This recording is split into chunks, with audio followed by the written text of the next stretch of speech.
Welcome to our lecture on fantastic fats. I say fantastic fats because they've got a bad name, haven't they? And as Dr. Malcolm Kendrick shows very clearly in his book, The Great Cholesterol Con, there is no proof that fat causes heart disease. So that's quite shocking news, isn't it? And we also had a look, especially when we looked at the liver, we showed how when you have a high carbohydrate diet, it releases a lot of glucose into the blood. And the body can't use all of that glucose. Only so much can go into the energy cycle in the cell. Some get stored as glycogen. Then all the excess gets stored as fat. And that can be quite a dangerous fat. Because, and it's called triglycerides. You've heard of triglycerides? That they claim that high triglyceride levels are a little bit more of an indication of heart disease. Well, your high triglyceride level comes from high glucose from your high carbohydrate diet. And we also just looked at how the wheat, the hybridized wheat of today, gets the blood sugar levels up higher than any other, even than sugar. And the reason why his book is called Wheat Belly, because that hybridized wheat with its starch structure, amylopectin A, because it gets the blood sugar level up so high, so fast, it dumps it quickly, often on the belly. That's why his book's called Wheat Belly, as a visceral fat. So he said it's a special type of fat that just gets dumped there quite quickly. Now, when the inactive parts of the body get filled up, then the body starts dumping it on internal organs, starts dumping it on kidneys and livers and the like. So that is a dangerous fat.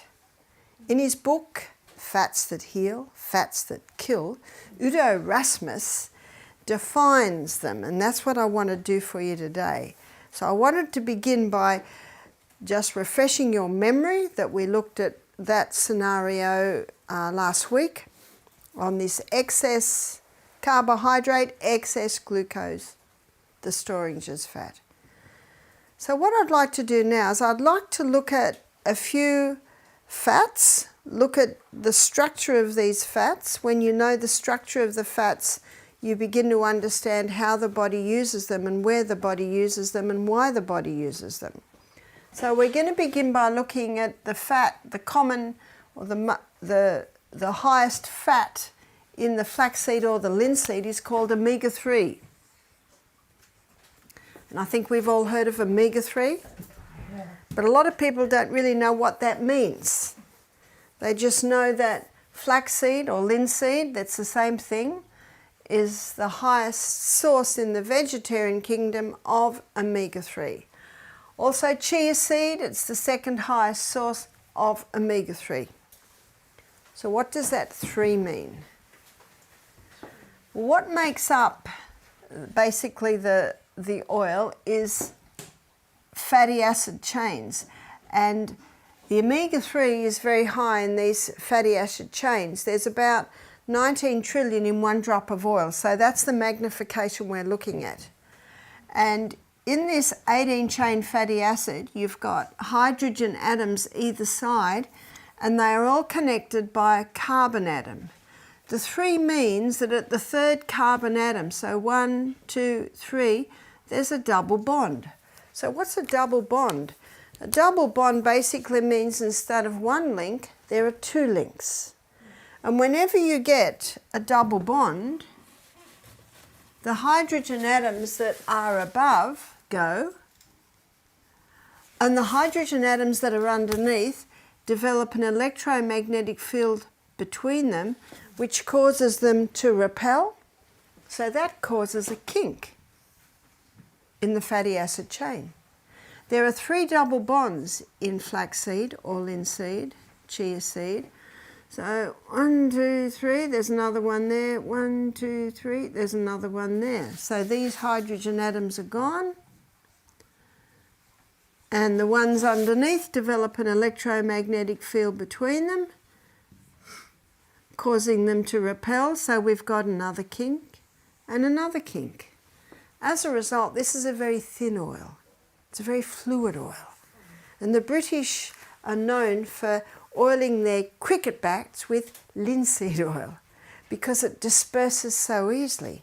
So because it disperses so easily, this can be viewed as quite a good blood thinner. And it can also help to disperse tumours in the body. Tumours. This oil is called a poly. What does poly mean? More than one double bond. Unsaturated, what does the unsaturated mean? There are empty spots on the fatty acid chain. Let's have a look at the role that these double bonds play in the body. So what role do they play? Number one, they create an electromagnetic field. Now that's important because we are electrical people. We've got a spark of electricity in every cell in the body. And Dr. Neil Nedley, in his book Depression: A Way Out, he spends quite a bit of time talking about the importance that omega-3 has in brain function. And in his book Udo Rasmus, he says that they have done post-mortems on suicide patients and found that their brains were totally deficient in omega-3. And the nut that is the highest in omega-3 is the walnut. But the walnut's not quite as high as the flaxseed or linseed chia. The double bonds are heat sensitive, so the heat is attracted into those empty spots. The double bonds are light sensitive. And the double bonds act like a magnet to oxygen. Now, understanding this is of the utmost importance in how we treat these oils.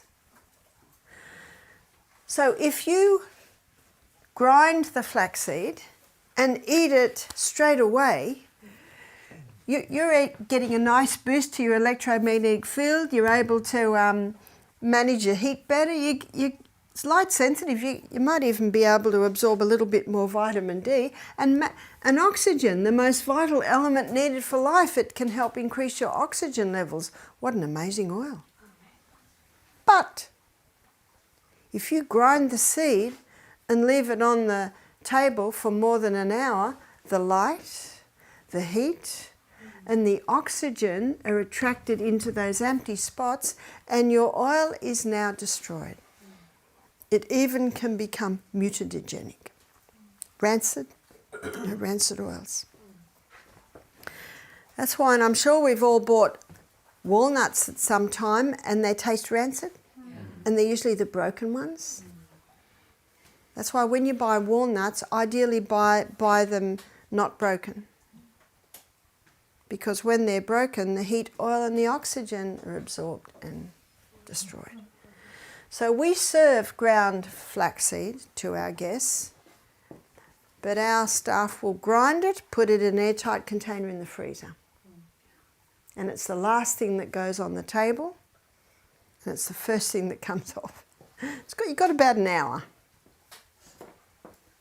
Whereas the chia seed, they can take up to 25% of their own weight in water. And so soaking them or putting fluid with them puffs them up, and you can access the oil. They become a little bit more digestible. So let's have a look at omega-3 story. I read quite a few books to get this bit of information I'm giving you now, because there was so much that puzzled me about omega-3. What are we told is the highest source of omega-3? Fish. That's right. The fact is, no animal can put omega-3 into their fatty acid chain. Only plants can. So why are fish high? Because of the algae. Because of the algae, because of what they eat. That's right. So what happens is the fish feed on the algae, and the fish are getting alpha linolenic acid. So that's the omega-3 found in flaxseed. So alpha linolenic acid, ALA, has got 3 double bonds. So 1, 2, 3. In the fish, ALA is converted to EPA, eicosapentaenoic acid, and it's got 5 double bonds. 1, 2, 3, 4, 5. In the body, EPA is converted to DHA, decohexaonic acid, and it's got 6 double bonds. 1, 2, 3, 4, 5, 6. And it's DHA that's used exclusively for cell membrane function and repair. And you can see why. In the body, we eat ALA. We are able in our body to convert ALA to EPA. In our body, we can convert EPA to DHA, and then our body uses that for cell membrane function and repair. So what man does is he extracts that from the fish, puts it into capsules and said, oh, this is superior to this, because it's already broken down. But if 3 double bonds is sensitive to heat, light and oxygen, how sensitive are the 6? Are they able to extract that without any exposure to heat, light and oxygen? I wonder. And the fish today that are the highest in DHA are the highest in mercury. So it is far easier and cheaper just to buy your flaxseed. There is a use for your coffee grinder, I guess. To grind it up just before you eat it. That's the best thing. Even say grace, then grind it. It's very, very fresh. You can get flax oil, and there are companies in Australia. There's Stony Creek flax oil in Australia, and it's in a tin, and it's in the fridge. And often, if they buy it frozen. And they maintain that they're able to cold press it without exposure to these elements. One way to know if it's been exposed is you taste it. And the flax oil should be sweet. But if there's any taint of bitterness, you know straight away it's had exposure to light, heat or oxygen. Why would someone take the flax oil? They might take the flax oil as a blood thinner. They might take the flax oil to help disperse a tumour in their body.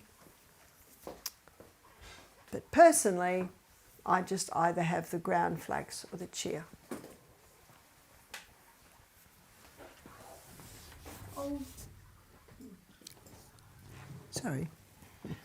But Henry's filming this, so it's all there. What about sunflower? It's high in omega-6. What does the 6 mean? It's also an 18-chain fatty acid. So 6 refers to the position on the fatty acid chain of the first double bond. 1, 2, 3, 4, 5, 6. There it is there. And there are 2 double bonds in sunflower. So 1, 2, 3. There's another one there. So you've got hydrogen atoms here, here, along here, and along here. And 2 repelling. So with 2 repelling, we've got 2 kinks. So it's not as thin an oil, but it's still a fairly thin oil. But it's also called a poly. Poly meaning? More than 1 double bond. Unsaturated, because there's empty spots on the fatty acid chain. What about almond? Almond is high in omega-9. It is also an 18-chain fatty acid, and it has 1 double bond. So 9 indicating the position on the fatty acid chain of the first double bond. 1, 2, 3, 4, 5, 6, 7, 8, 9. There it is there. Hydrogen atoms here and here, along here. 1 repelling action. So 1 kink. And I think we can all identify that olive oil is a thick oil, isn't it? That's because it's only got one double bond, so it's called a mono, unsaturated. Mono meaning one double bond. Unsaturated because there is still an empty spot on the fatty acid chain.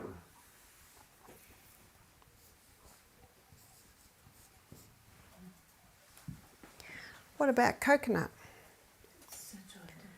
Coconut, these are called long chain fatty acids because they're 18 chains, but coconut contains medium chain fatty acids and short chain fatty acids. So a medium chain would be 12, 14, 16. Short chain fatty acid would be 6, 8, 10. So I've drawn a 10 there, and every spot is full. So in the cold weather, it's solid, and it's called a saturated fat.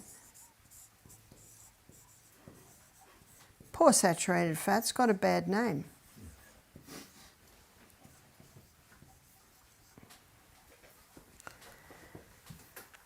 Let's have a look at what happens in the gastrointestinal tract. Here's the mouth, here's the esophagus, there's the stomach, here's the liver. Underneath the liver is the gallbladder. The gallbladder bile duct comes in and connects with the pancreas, neck of the pancreas, lining the duodenum, which is the first part of the small intestine. Lining the whole of the small intestine are villi. And up the middle of the villi is a lacteal. Lacteal is part of your lymphatic system. And all through the villi is blood. These are your capillaries. I'm going to show you the journey of these three long-chain fatty acids. They're not dealt with in the mouth. They're not dealt with in the stomach. They come through the pyloric sphincter, this little valve here, into the duodenum, and bile from the gallbladder, which is the reservoir for bile sitting under the liver, releases bile. And bile emulsifies the fat into tiny particles. Then pancreatic lipase further breaks it down, and then it's absorbed straight into the lacteal. So your long-chain fatty acids go straight into the lymphatic system, to the thymus, to the liver, and the liver says, the surgeons have arrived, store them. But not so the coconut. Underneath the tongue, there are sublingual glands that release lingual lipase. And lingual lipase is the enzyme that breaks down saturated fat. So the saturated fat is unique in that the breakdown begins in the mouth. So this is coconut oil, this is shea butter, this is palm oil, this is butter. The breakdown begins in the mouth under the action of lingual lipase, which is released by the sublingual glands. So when coconut comes into the stomach, the breakdown's already happening. It comes into the duodenum, it doesn't need bile, it doesn't need pancreatic lipase, and what's more, it gets absorbed straight into the bloodstream. Gets taken to the liver, burnt as fuel. There was an Australian farmer who got all these coconuts cheap, and he opened them all up to fatten up his cows. The cows lost fat, put on muscle, and started bounding all around the paddocks. I think you call them fields. So if you want to lose excess fat and get high energy levels, what do you eat? Coconut. And we looked at this earlier in the week. Glucose burns at 4 calories per gram. Fat burns at 9 calories per gram. Can you see why the cows had so much energy? Now, what people don't understand with calorie is it's a unit of energy. So if you want a high energy food, what do you eat? Fat. And which fat's going to give you the most energy? The fat that's burnt as fuel. So if someone wanted to lose weight, would they eat a fat that the body stored or a fat that the body burnt? Burnt. So if someone wanted to lose weight, what would be the best fat for them? Coconut. It's hard to say. We've been so brainwashed, isn't that true? Do you know there's a great deceiver out there who's deceived the whole world? I'm just giving you the science. And we looked at the science the other day on the high carbohydrate with all this excess glucose storing as fat. And it's on this basis that the ketogenic diets become popular. Have you heard of the ketogenic diet, the keto diet? Yeah. What's the keto diet? It's very similar to the Atkins, only it's saying it's even more fat. And people don't have heart attacks or strokes on the keto diet. Yes? But what is it with refined coconut oil? Because the coconut oil we can buy is always with this coconut taste. Yes. So someone that doesn't like coconut has a trouble with that. What is with the refined one? They've used a chemical process to get the flavour out. One lady said, you can even buy coconut oil that doesn't go solid. I said, yeah, that's a bit of a worry. One man said when he's oil pulling, we talked about oil pulling the other day, putting the coconut mouth, swishing. He said, I melted in the microwave, put it in his mouth. I said, if you put it straight in your mouth, it's going to melt. There's no need to put it in the microwave. That's why you can melt it very easily, yeah? So it's good for cooking because it's not Yeah. heat. That's a very good point. Which is the oil? If you wanted to saute something, which oil would you use? The coconut, because it's heat resistant, light resistant, oxygen resistant, because it's got no double bonds. So let's have a look at planet Earth. And in the middle of the planet we've got the equator where it's very hot. So which foods of these are grown in the equator? Coconut. It's the coconut. It's the saturated fat, perfectly designed for this climate. And another reason why it's perfectly designed, it's antifungal. Now the antifungal components in it are caprylic acid. You've heard of caprylic acid? You've got caprylic acid, which is a very strong antifungal. You've got capri acid. You've also got lauric acid. And lauric acid is broad-ranged antimicrobial. And coconut is 40% lauric acid. Butter is 2% lauric acid. So the plant saturated fats are far superior. And in this hot, moist environment, fungus and mold can prone to grow. So it's very important that whoever lives there should be eating a lot of coconut to help their body cope with that. Let's go up the planet and we come to the Mediterranean. What plants are grown there? There's your olive and your almond, perfectly designed for the environment there. As you go up the planet, this is what you'll find. The foods grown there are highest in the oils that are perfectly designed for that environment. Udo Rasmus quotes a study where a man took a plant grown in the Mediterranean which was very high in omega-9. Same species of plant grown further up, higher in omega-6. Same species of plant grown right up the top, higher in omega-3. So the message from that is we should be eating plants that grow in our area, foods that grow in our area, predominantly. Now, it doesn't mean you can never eat a mango. living in Sweden. Remember, it's not the odd day you do it and the odd day you don't. It's your habitual daily tendency. Because those foods grown in your area are perfectly designed for your body's needs in that area. Yes? But then with no oil, then sunflower oil would grow in this area. Pardon? We have no oil that could grow in this Yeah. area, and no fruit for the oil. Yeah, yeah. So you bring it in. Flax. Flaxseed The oil. flax. Raps oil. What What about raps oil? Rapeseed oil. Canola oil, but it's not exactly. the same. Canola oil is very high in a fatty acid called uracic acid. And uracic acid is toxic to humans. So what they've done is they've genetically modified the canola oil to get the uracic acid levels down. Now it's got the FDA tick. Beware of that tick.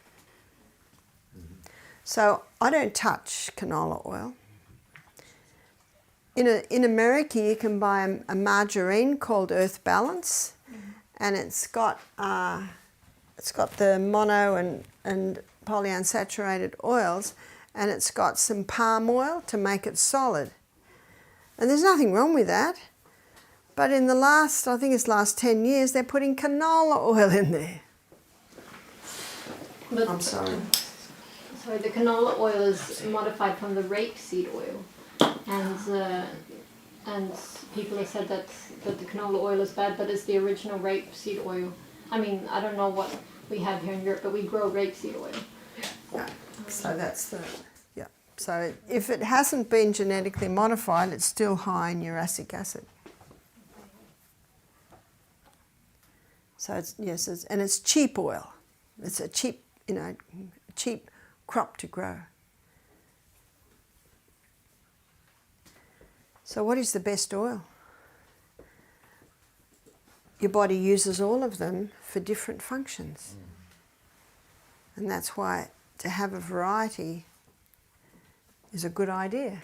It uses the omega-3s and 6 for cell membrane function repair, but if you don't have enough 3 and you have too much 6, that's known to increase inflammation. But if you eat it in its natural state, you're getting the amounts and the proportions that are suited to the body. So, yeah? But aren't we supposed to have all of those omega-3, 6 and 9? That's right. Or- And what you'll find is almond and olive are mostly 9 but have a touch of 6 and a little bit of 3. Flaxseed is very high in 3 with a touch of 6 and a little bit of 9. You'll find most of the nuts and seeds have a combination. What I've done here is just given you the highest sources. And in his book, Fats That Heal, Fats That Kill, Udo Rasmus, he has a page there where he's got all the nuts and seeds there and he shows the amounts. So macadamia is very high in saturated with a little bit of mono unsaturated. Avocado is, I think, mostly mono unsaturated. So, different foods have slightly different amounts.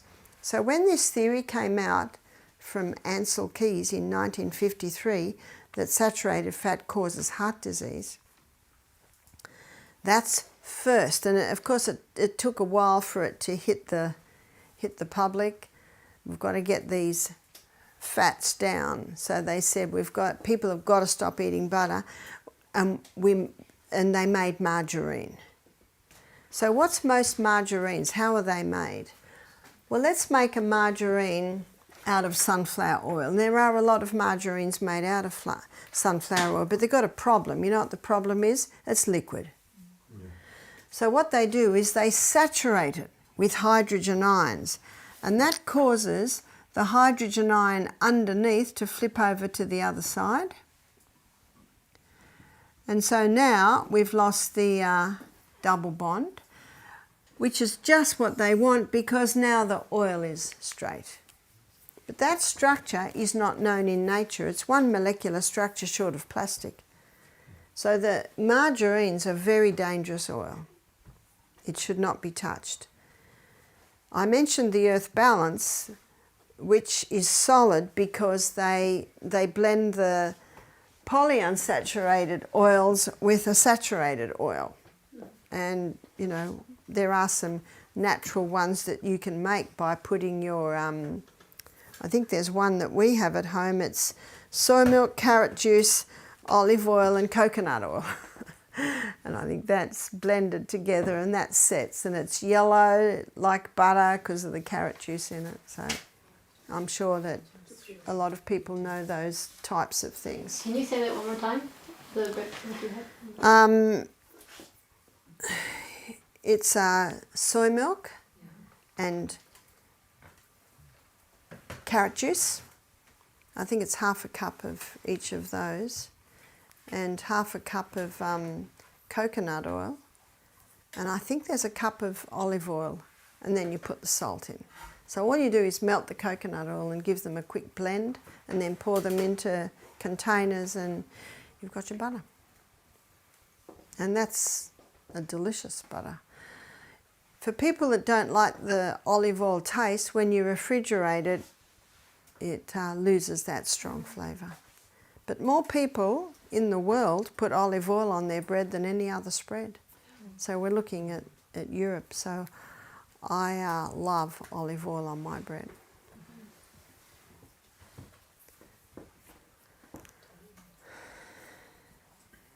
So when they first came out with margarine, with this theory that it's saturated fat that causes heart disease, and got people to stop eating so much fat or even fat-free diet, go over to the margarine, did that reduce heart disease?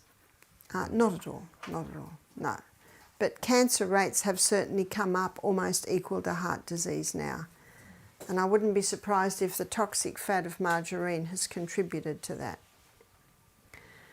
But also with this theory that saturated fat causes heart disease, people were told to stop eating saturated fat. Stop the coconut, stop all saturated fat, and start to eat polyunsaturated fats. Has that helped? Not at all. They said the polyunsaturated fats are the safer fats. They are actually the most dangerous fats. Because when those oils are extracted using heat and chemicals, which is what usual is, when they're extracted using heat, what's happening to the double bonds? They're all getting destroyed. So when you go into the supermarket and you see peanut oil, you see safflower oil, you see sunflower oil, don't touch them. They're dangerous oils. They're already destroyed. You can't destroy them anymore, because all of the double bonds were destroyed in the extraction process. But let's go to 150 years ago, probably even 100 years ago. The only oils that were used were oils that could be extracted from the flesh of the plant. So depending on where you lived, if you lived near the equator, it certainly was the coconut oil. And a young woman one day wanted to make me coconut oil from scratch, so she climbed the tree, she got the coconuts, she grated them, she squeezed it with water, got the milk out, then she put it in a double saucepan and heated it, and it separated into oil. So women still today in Fiji make their own coconut oil. You can go into the markets, and I was there one day and saw the coconut someone had made in empty gin bottles, empty whiskey bottles there, the coconut oil. And all through Europe, women had little wooden presses in their kitchen to extract the olive oil because it comes from the flesh of the plant. Now the coconut oil can be sat, doesn't have to be in a brown bottle, can just be sat on the bench because there are no double bonds. But women quickly found that if they made the olive oil, and put it on the table in a glass bottle, it quickly deteriorated. It'd get that bitter taste. But if they put it in the basement in, ceramic jars with a cork lid and stopped the light, heat and oxygen, the oil retained its fresh flavour. So when you buy olive oil, it should be in a dark bottle or a tin, and it should be first cold pressed, extra virgin olive oil. And then we put it in the fridge. Oh, as long as you, or you could just put it in the cool. But this explains why most extra virgin, first cold pressed olive oils, when you buy them, they are in a dark bottle, aren't they? And it's because of that. Something up in the northern countries is spreading around, and it's a disease called seasonal affective disorder. You've heard of it? Seasonal affective disorder is a mental condition of, it's like depression, and they are claiming it's because of lack of sun. There's never been sun. This is in the winter months. There's never been sun. The reason why it's so much more prevalent today than it was, say, 100 years ago, because 100 years ago, people were eating the food that grew in their area. And because they were eating the food grown in their area, they were getting a lot more omega-3 and omega-6. So in those winter months, it's important to make sure you're eating nice amounts of your omega-3, nice amounts of walnuts. Do walnuts grow in this area? No? But your flaxseed does, yeah? They do, yep. Yep. So be mindful of keeping your omega-3 levels up in the middle of winter, and also going outside. I know you don't get a lot of sun, but just that little bit of sun is valuable. It's only really appeared since people are eating the SAD diet. You've heard of the SAD diet? The standard American diet, which is almost totally deficient in the essential fatty acids. It's really a sad diet. It is a sad diet, that's true. So let me explain the ketogenic diet in a little bit more detail to you. It was probably in about the 1920s, a group of doctors in the US were experimenting with their epileptic patients, and they were fasting them. And they found that when they fasted them, the seizures in many of them stopped or greatly reduced. Because when you fast, what's your body living on? Your fat. And they found that the liver converts the fat. So let me show you the process. The liver converts the fat to ketones. And ketones are neurohealers. That's not right. Ketones are neurohealers. Not only neurohealers, they're neuroprotectors.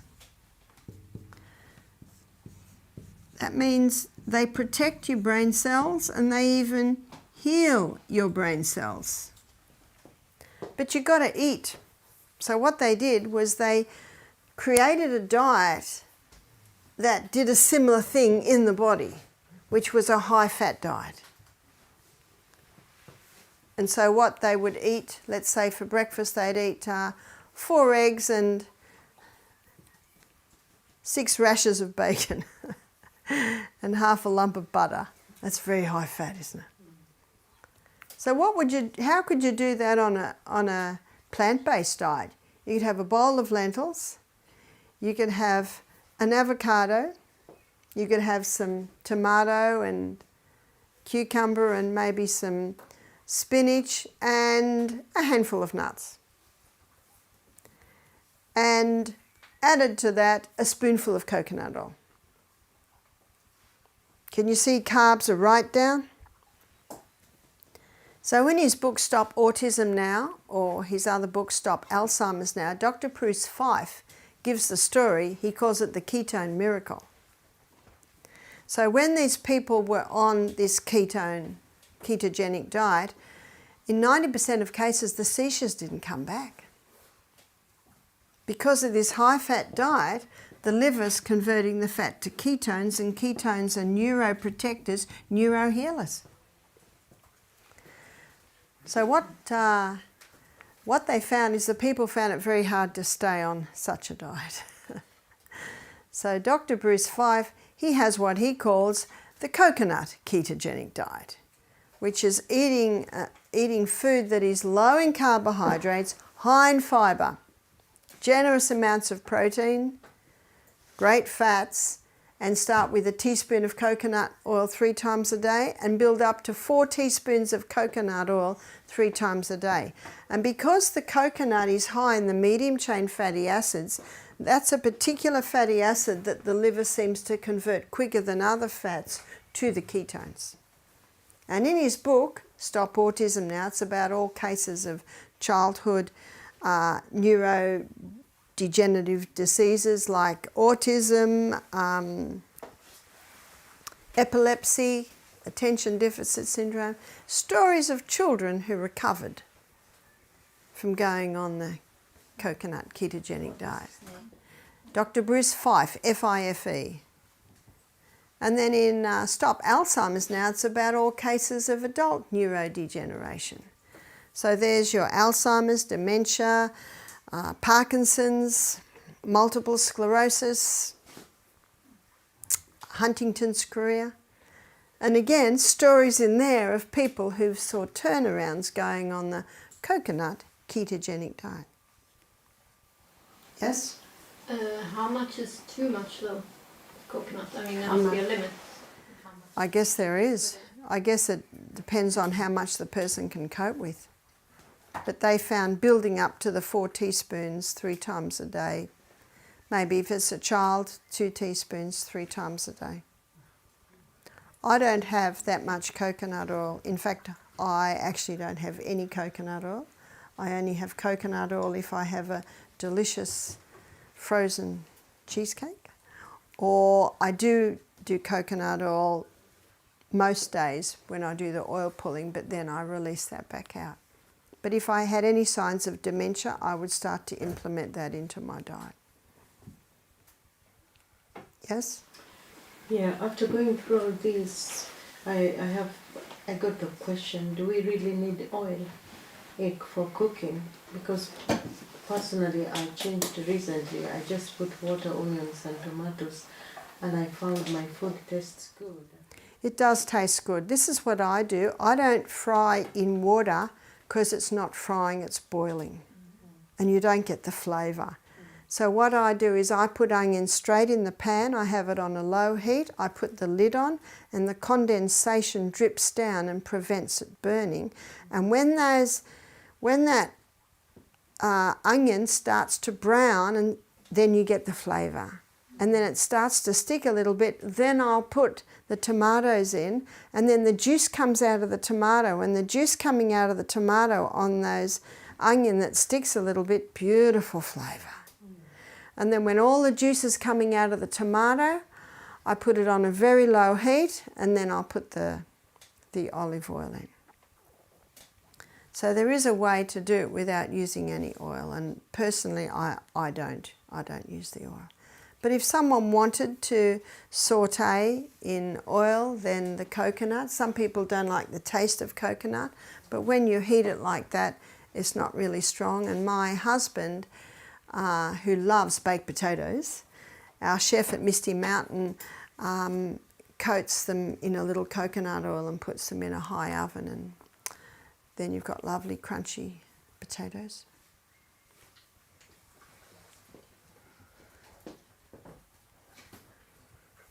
My aim in this lecture was to show you why fat's important. And obviously it's a very concentrated food, so you don't need very much. And on the concentrated foods, you don't need much at all. But you do need a little bit. And God sanctioned the olive oil when he put oil in the widow's cruse every night when she was feeding Elijah in the time of no rain. And there's another story about Elijah, the woman whose husband died and her sons were going to be sold into slavery because her husband died in debt. And she went to Elijah and he said, "What have you got in your home?" And she said, "She's got an oil jar." He said, "Well, go to the neighbours and ask them to borrow all their oil jars." And God filled them all with olive oil. And she was able to sell it and get the money, and her sons didn't go into slavery. 2 stories that the Bible uses to show that God sanctions the use of olive oil. But ideally, because of what I've shown you here, it must be first cold pressed extra virgin olive oil.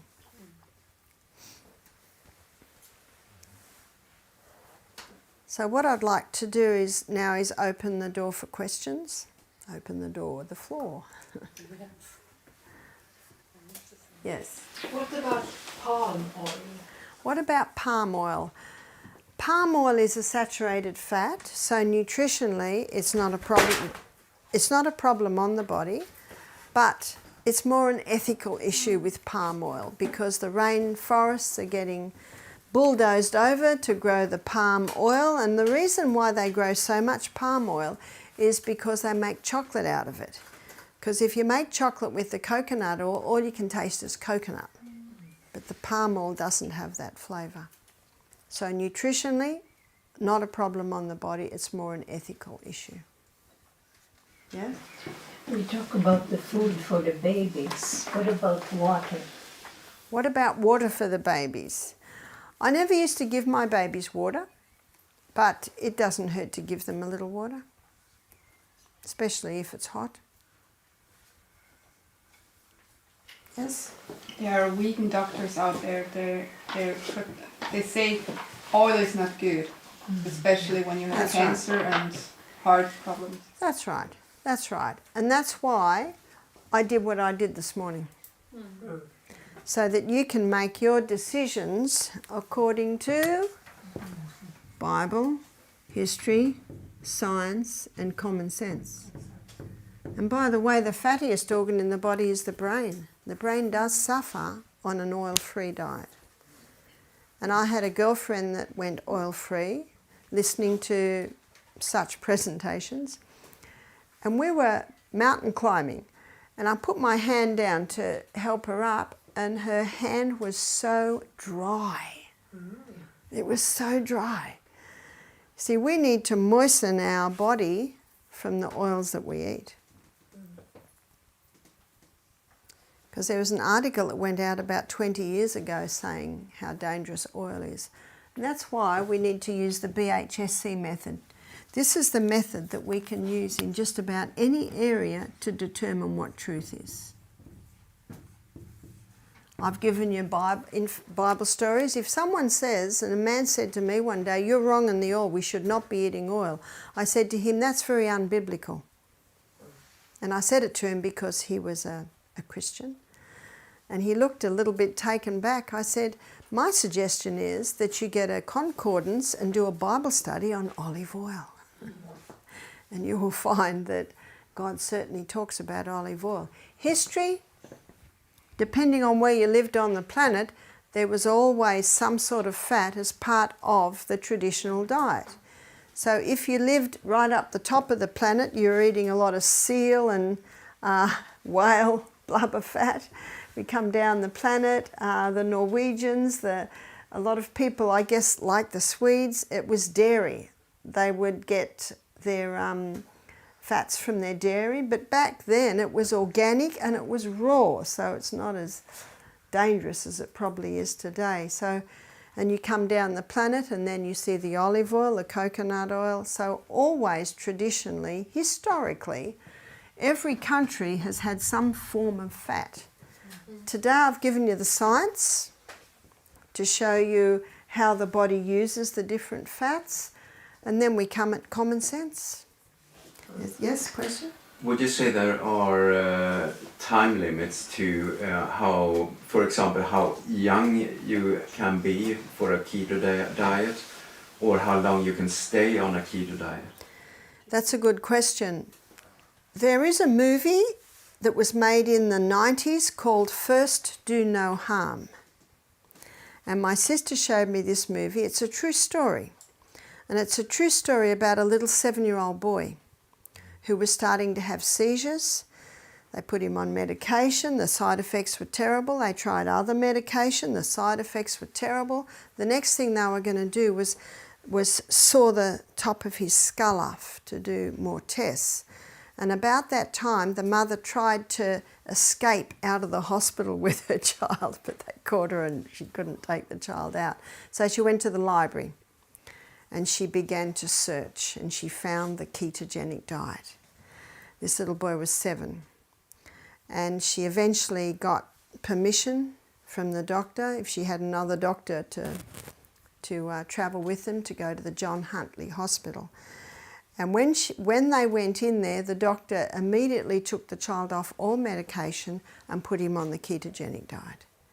I think they had a picture of his first meal. It was 2 eggs, I think, rasher of bacon, sliced tomato and sliced cucumber. That was his first ketogenic diet meal. Now, what's interesting is in the movie is the lady who's the nutritionalist in the movie is the nutritionalist in John Huntley Hospital, and she looks like she's about 90. And at the end, it shows that the orderly in the hospital, he actually was on the ketogenic diet for 5 years, and now he's seizure-free.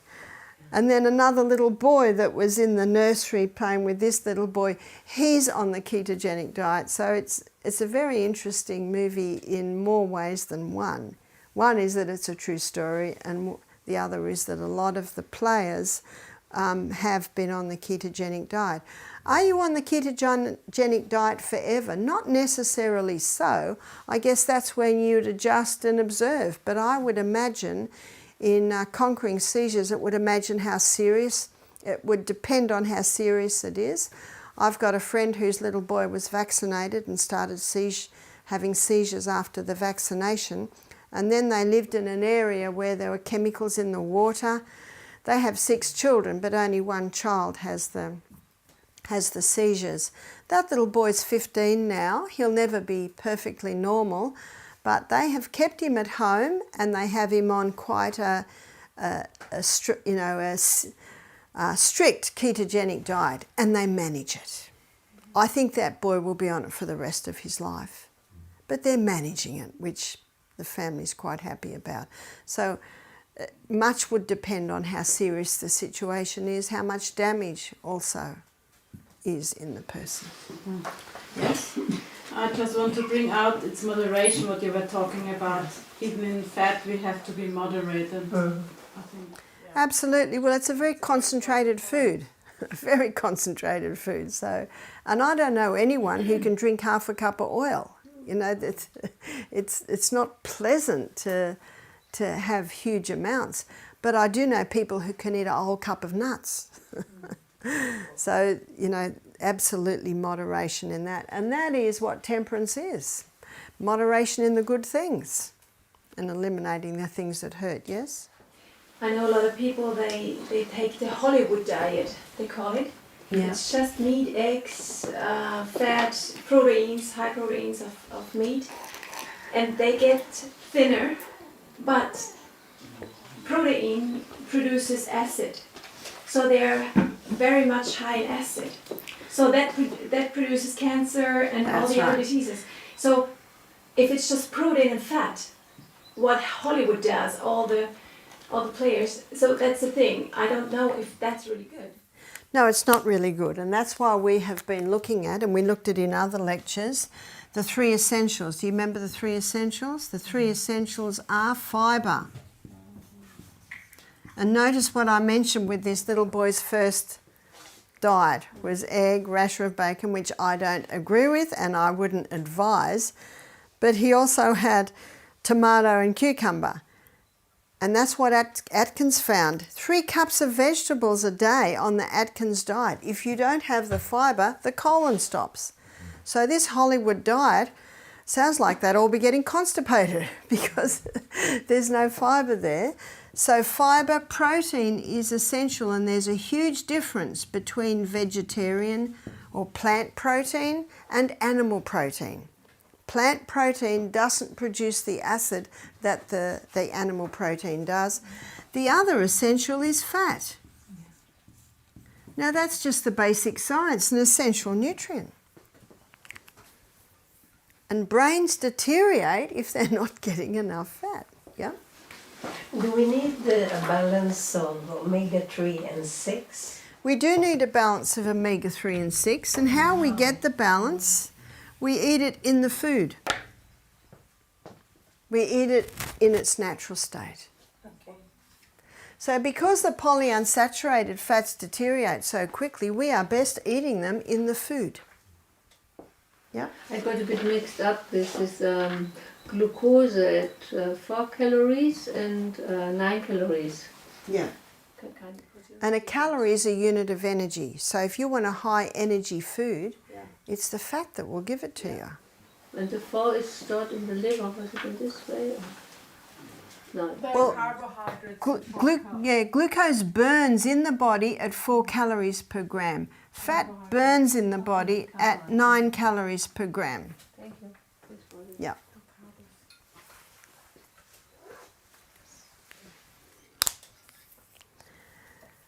So what they have found with athletes, they used to do carb loading. You've probably heard of that. And the carb loading got a quick high but then a corresponding dump. But what they find now, if the athletes do this, fibre, protein and fat, that gives that really nice, steady, consistent delivery of fuel for their events. So a great additive to a smoothie, if people have smoothies for breakfast, is coconut cream or coconut oil. Remember the farmer? Lost his cows, lost the fat, put on muscle, energy. And the reason why they got energy is because that fat was burning at 9 calories per gram.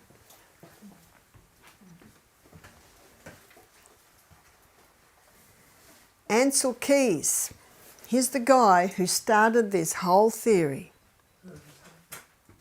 And as Dr. Malcolm Kendrick states, he said there is no proof. What causes heart disease is damage to the arterial walls, causing the liver to make more cholesterol to plug up the holes. That's what causes this. It's not the saturated fat. If it was saturated fat, when Captain Cook landed on the South Pacific Islands, all of those islanders would be dying or half dead of heart disease because they're eating coconut 3 times a day. But what did he find? No heart disease, no strokes, no diabetes. So there's your history. What did he find? What did he find? He found magnificent looking human beings. The men were strong, tall, agile. Their teeth were perfect. The women were beautiful, long, luxurious hair. But they ate the whole plant, so they didn't extract the coconut. They did. They did. Because when I go to the islands today, a lot of areas are still cooking in the traditional way because they can just grate it in their little villages. They don't even need equipment. And they have this board that they sit on that's got like these metal things coming out and they...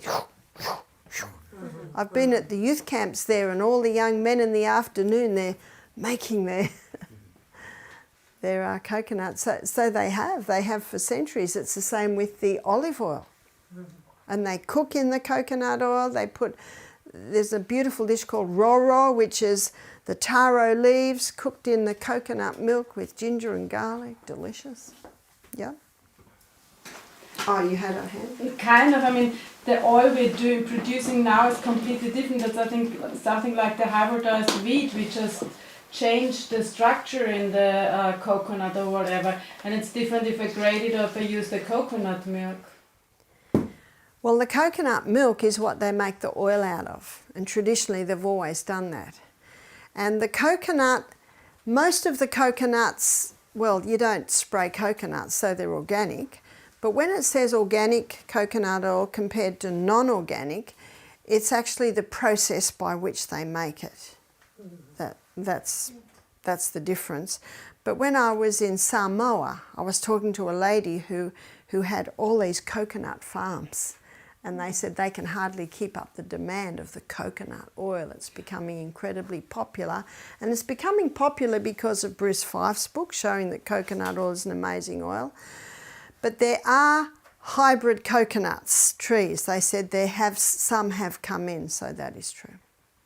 But the coconut oil that you buy, especially if you go the organic, it's really no different to the coconut oil that was made 200 years ago because it can be made so simply. In regard to olives, would it suffice to eat a lot of olives, raw olives? Oh, you could eat a lot of olives, but I don't know about you, but I love olive oil in my lentil dishes. Yeah? I was in a market and they served extra virgin homemade or home crushed olive oil. And you could taste it with a bit of bread and the normal oil what you could buy in the shop. And the real new, it was not, you couldn't see through the oil, it was little, and it tasted bitter. So it was high on bitter. They must have let it be exposed to the oxygen because it shouldn't be. So it shouldn't. So the thing is, we read in the Bible when they put on the wounds oil, that it disinfected it, right? So it should be something in the oil when it's fresh crushed. What disinfects the sore?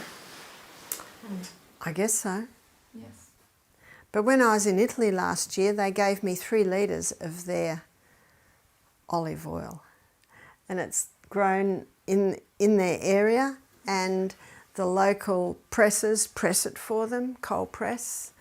And I bought a little suitcase just so I could take this olive oil home with me. What was nice is everywhere I went, I gave everyone a little bottle of the olive oil because it was still a couple of months before I went home, and it was certainly delicious. But if there's a bitterness, it is an indicator that the oxygen and the light may have got to it, because it shouldn't be bitter. Yeah? Always, I think in manufacturing these oils, there is something which changes. I've tasted along the East African coast, they cook the way you've described with the coconut. It is very authentic and different than what would be packaged for you to buy. That's right, but there's not much we can do about that, is there? Yeah, I was just adding to the fact. Yeah. But we get organic coconut oil. We get it in big buckets, and it's very nice.